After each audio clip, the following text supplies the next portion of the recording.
Welcome back to Life Unrehearsed. Little Barbara Streisand for you, Corrie. My name's Matt Delvecchio, specializing in life transitions, home care, and the senior living industry. And I'm Corrie Sirota, clinical social worker and author of Someone Died, Now What? You know, Corrie, I saw some wonderful posts of your incredible event called Ignite that you had last week. Tell us a little bit of it. I heard it was a smashing success. I'm so thank you. I'm very, very humbled by it. Last week we had John Ryder, the CEO of Myers Kids Foundation, on to talk a little bit about fundraising in the time of not quite post-pandemic, and we were nervous. The weather could not have been more spectacular. The venue, Jardin Royal Mount, is exquisite. And then there was a lot of love in the room and a lot of support. And so we had our campers coming and volunteering. We had our volunteers volunteering. People got to see some of the magic of Camp Myers Kids Foundation programs. It was really something. So thank you for asking. Congratulations. And magic is right. And you guys are doing some wonderful things. So, feeling good. That's part of what we do here at Life Unrehearsed is we try and give people the opportunity to learn information that helps improve their lives. So our segment on helping moms and dads is no exception. We aim to support the sandwich generation with very unique topics and very dynamic guests. So Matt, what do we have this week? Well, last week we actually had a notary, and the notary was talking about, updating your legal documents as you age, wills and powers of attorney, protection mandates. The listener feedback was very, very strong. And the clear message was, boy, as we age, we better get our legal documents in order. And there were quite a few comments about, we need to know more about this homologation process and how it works. Certainly I hear about that in my day-to-day working with families and seniors. And, there's concerned spouses and adult children out there about a loved one. Maybe, they have some small memory issues. No big deal. But now the cognitive decline perhaps is more significant and worrisome. Maybe the person is no longer apt. Well, what do we do in these cases? And that's why we wanted to bring in clinical social worker Meagan Reinish to get a better understanding of the homologation process. Meagan, welcome to Life Unrehearsed. Hi, thank you for having me. Well, Meagan, thank you for coming on a Saturday. I know you are a busy person, both professionally and raising a young family, so thanks for taking a little time on a Saturday afternoon here for this very, very important topic. So let's get right into it. And can you just quickly define what is a protection mandate? Sure. So a protection mandate is essentially a document that allows a person of full age to determine who will make decisions for them, the type of decisions, in the event that they are no longer able to do so themselves. So it comes into effect once it is what's called homologated. And I'll get into that more. But the person or persons that you choose to represent you are called mandataries. So your mandatary's role will be to make decisions regarding your well-being, your property and finances, should you become incapacitated and are no longer able to make these decisions for yourself. So you can decide, for example, to assign one or multiple individuals for your person and another or multiple individuals for finance. Another thing I can note is that it's a really good idea to also name replacement mandataries, which are called substitute mandataries, in the event that the mandatory is no longer able to fulfill this role or perhaps dies. Right. So all well and good. Thank you. Made it very clear. But I have to tell you, I don't know the difference or understand the difference between a protection mandate and curatorship. Yes, it can be a little confusing, and I think this process overall is quite overwhelming in itself. So, they are both forms of protective supervision. So while a mandate has been written up at a time where the individual concerned makes the decision for themselves as to who they wish to represent them and decisions for their care and so on, seeking a curatorship means that the person does not have a mandate and therefore typically a family member or close friend elect themselves and must ask the court to implement protective supervision for their loved one. So to simplify, if a person is incapacitated and did not prepare a mandate, they must obtain a private curatorship. So curatorship is for adults who suffer from a total incapacity. So for example, having Alzheimer's disease, which is a degenerative disease. With curatorship, just like with a mandate homologation, incapacity must be total and permanent. So the process of obtaining a mandate homologation and protective supervision or curatorship are similar in the sense that both scenarios, you're still required to file an application requesting protective supervision, and you still require a medical evaluation performed by a doctor and a psychosocial evaluation performed by a social worker. I also think, working with a notary in both cases is preferable, or at least makes the process a bit smoother. But one big difference to note with seeking private curatorship versus creating a protection mandate and having it homologated is that when it comes to private curatorship, you will have to create what's called a family council made up of a minimum of 5 people. And these 5 people can be made up of family members related by blood or marriage or close friends. And essentially what this council does is provides an extra layer of support or protection for the incapacitated person. And they also, at the family meeting, might recommend the appointment of a tutorship council. Meagan, I think it's very clear. And for people listening now, have that conversation. Get that power of attorney and protection mandate while you're apt so you can assign the mandator. I can't tell you how many times I've been with families and they say, well, no, they don't have a protection mandate, and you have to go through this curatorship process, the family council, and it's done to protect the individual, but you can avoid all that by being proactive and getting that protection mandate done. You're listening to Life Unrehearsed with Matt and Corrie, and that was the voice of clinical social worker Meagan Reinish, and we're talking about protection mandates. And now, Meagan, I also want to discuss homologation. Okay, that's a big word. It's a confusing word. What exactly does homologation mean? So first, it's definitely important to note that a protection mandate does not automatically come into effect, even if a doctor or social worker have decided that a person is incapable of making decisions. So homologation is the process of having your mandate homologated. So what that means, or to explain, is that homologation means obtaining a judgment in court that activates the mandate. You absolutely need this judgment if you wish as mandatory to carry out the powers granted to you in the mandate. So things like managing bank accounts or choosing medical treatments. And as a mandatory, you're responsible for taking these steps if the person or loved one who named you becomes incapacitated.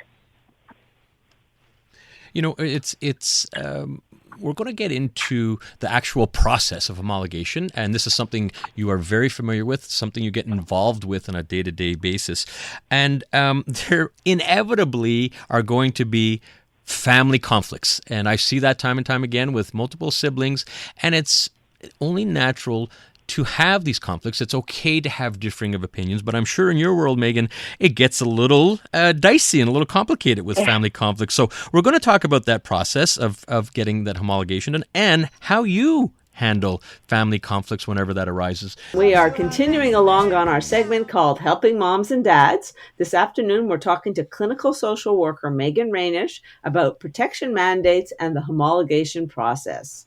Now, Meagan, I got to imagine there's situations where families are just not so thrilled with all of this, or you see a family conflict going on as they go through the homologation process.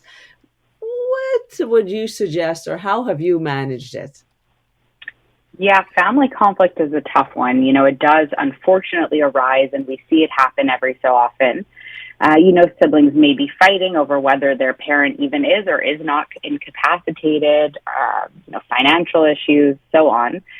Every family is different, of course, and conflicts vary, but these conflicts, may be very deeply rooted and have been going on for many years, so it can be hard to navigate. So one of the ways I try to manage this is to ensure that during the process of the psychosocial evaluation, that I give, all family members implicated the chance to have their voices and opinions heard, and to include this in the assessment report. This can inevitably be a very difficult process for family members, and emotions can run high. So As a social worker, I need to be sensitive to this and validate family members' difficult emotions while acting as an objective and neutral third party. I also welcome family members to share their concerns or their fears. And of course, my response is always supportive and free of judgment. And Meagan, I've seen you in action, and as a clinical social worker, you really do have to be free of judgment, and good on you. It can't always be easy. Now, Meagan, I do want to get into, you were talking about the homologation process. Essentially, it is suggested to go through a notary that has to ultimately get a judgment done. The notary needs to hand in a medical evaluation done by a doctor, and where you come in as a clinical social worker, there needs to be a psychosocial evaluation done. Typically, that's either through the CLSC or done privately. The challenge, as everyone knows, in our CLSC system, the healthcare system is broken. Families are waiting over a year and a half sometimes to get that done. So many people just say, forget it. I need to get this done much quicker than that. And so I wanted to ask you, Meagan, what is involved when you're at your stage and you're doing a psychosocial evaluation? What is that process, and what do you deal with? So, as you said, a psychosocial evaluation, it must be completed by a social worker. So this is a reserved right of practice. And what is involved is a proceeding between the social worker, the client, or the incapacitated person, and the family and or close friends. So the social worker assesses the incapacitated person's psychosocial situation by analyzing their daily routine, their family situation, their overall history, progression of their cognitive impairment, and they also evaluate the person's level of autonomy when carrying out everyday tasks such as banking or domestic tasks or even hygiene care. So as I mentioned, in order to have the mandate homologated, the assessment must conclude that the person is indeed incapacitated. And something that the social worker should always take into effect is, the incapacitated person's opinion whenever possible. So regardless of incapacitation, their rights must still be maintained throughout this process. Well, I think that's certainly speaking from one social worker to another. Not only that, speaking as your professor way back in the day. Yes, it's true. It warms my heart to hear you speak like that, because I know you've heard and you've learned, and you've far surpassed me certainly in this area, which is only makes me even more proud of you. That whole process can be incredibly difficult, and I think doing it by supporting the client, as we call it, or the incapacitated individual, and their right to self-determination is key aspect of social work practice. So you're explaining it's a lengthy process, is it not? How long does it take? And when could even someone expect to receive a final decision from the courts?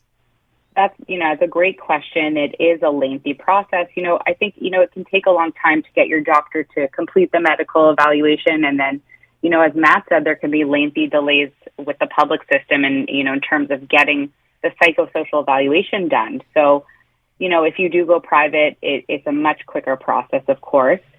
So, it depends, I would say. And I can't give a specific response in terms of how long it takes to get a final decision from the courts per se. I've heard it varies. It can take up to, as quick as 6 weeks, and other times it can take up to 6 months. So, it depends on the circumstances or maybe how backed up the courts are. But I think for sure your lawyer or your notary would be in the best position to give you a more clear timeline in regards to receiving, a final decision from the courts. Hey, listening to Life Unrehearsed, Matt and Corrie, and that's Meagan Reinish, clinical social worker, and we're talking about protection mandates and the homologation process. Meagan, we have to wrap it up, but real quick, you see this with families. What could you suggest to families and people listening now as to, what they can do and should do just to get their legal documents in order, not to make things too complicated later in life?